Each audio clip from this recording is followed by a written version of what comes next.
ليه اصلا عقلنا بيخاف من التغيير، فبنفضل في نفس مكاننا. بحسب علم الاعصاب، في دراسة حديثة عملتها مجلة نيتشر بتقول ان العقل البشري بيكره التغيير لانه بيستهلك طاقة اكبر من الروتين بنسبة 40%. فالموضوع ليه علاقة بالكومفورت زون، الراحة السامة.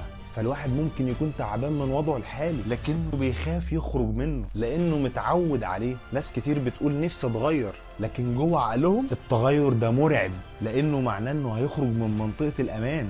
تخيل شخص عايش طول حياته على وظيفة مملة بس مأمنة له فلوس، وبيحلم يفتح مشروعه الخاص بس خايف يجازف. العقل بيخليه يركز على المخاطر مش على الفرص، فبيفضل مكانه.